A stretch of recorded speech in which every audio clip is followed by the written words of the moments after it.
Hello there, a grumpy old fart here. Wet my whistle a little bit. Um, I'm doing a Star Trek the role playing game story about a group of players I had a while back, and they were hilarious. Really good players, really smart people. You'll see why. Years ago, I'd been running a campaign with 6 players.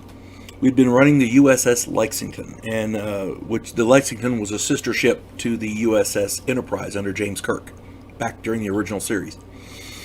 My players had a lot of fun and really, really enjoyed the game. But, like what happens in many games, the players wanted to change it up a bit. They were having fun, but they wanted to do something different.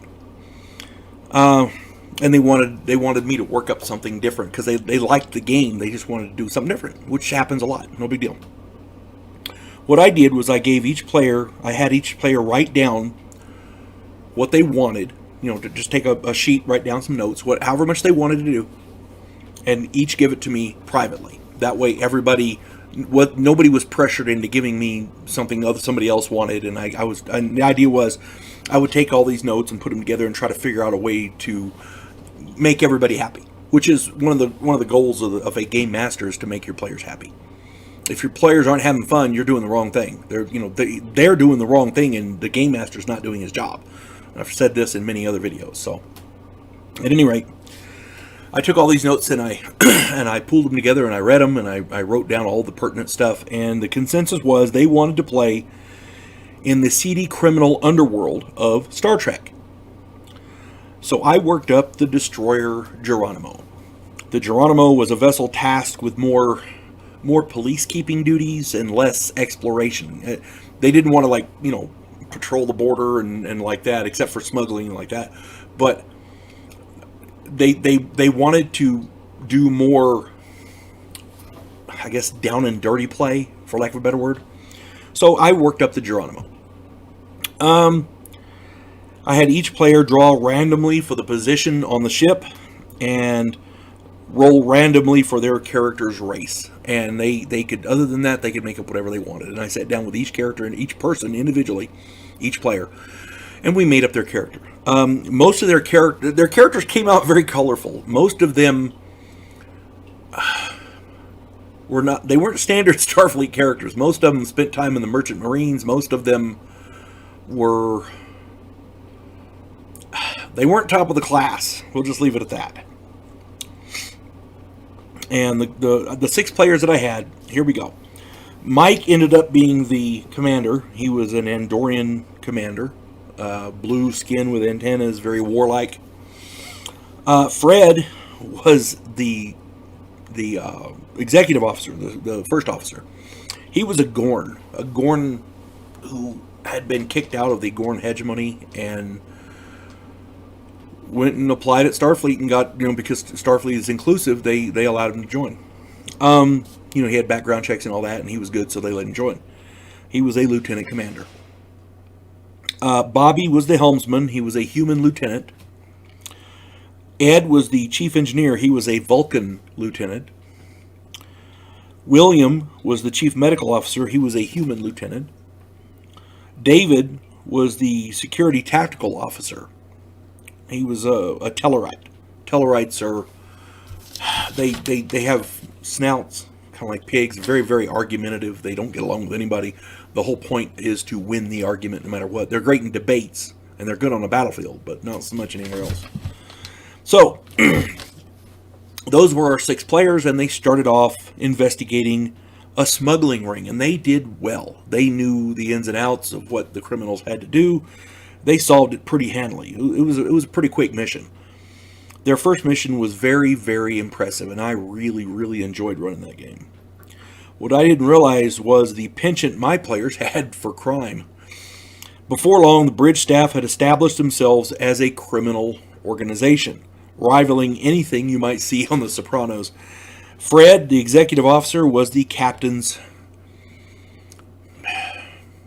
enforcer. Wouldn't be too broad of a term. It wouldn't be wrong to say he was the enforcer. He made sure the ship ran smoothly and prevented any of the crew from exposing the criminal activities. Bobby, the helmsman, became an arms dealer, a weapons smuggler. Ed, the engineer, ran the black market in the entire sector. It didn't take him long to take that thing over because they had a Federation destroyer backing them up. Phasers and photon torpedoes, yeah, they could back up pretty much anything. When the opposition has freighters with lasers and you have a Federation warship, yeah, you can pretty well take over anything you want. William, the medical officer, he basically had a illegal narcotics operation going on. Yeah. David, the security officer, pimped out prostitutes across the sector.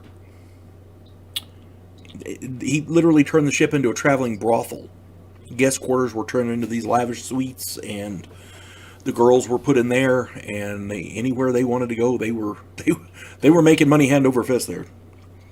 Mike, the commanding officer, fixed all of the paperwork and covered for the crew in exchange for a cut which he shared with Fred. This was as efficient a criminal organization as I've ever heard of. The players were very, very smart, and since they were the ones responsible for stopping this activity in the sector, it took over a year in real-time gameplay. It took me over a year to finally discover them and send a couple of vessels that were capable of stopping them.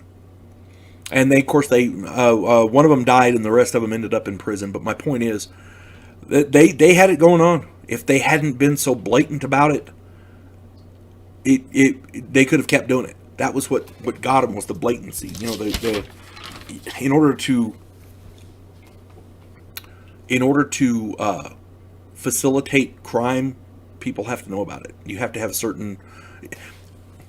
You can't make money dealing drugs if nobody knows where to go get the drugs. You can't make money as a pimp if nobody knows where the prostitutes are. You have to advertise on some level, and that's where they got caught. But like I said, it took me over a year in real life, gaming with them for a year to get all this, to get caught, and I tried to trip them up every way I knew how, and my players were freaking smart. They were awesome players. And after this was over, they went back to the Lexington, and the Lexington was nice and fresh, and they were okay playing on the Lexington after that. So yeah, it was fun. We enjoyed it. But yeah, Wiseguys in space. Oh my Lord, the things gamers get up to. You folks have a good day. God bless one and all.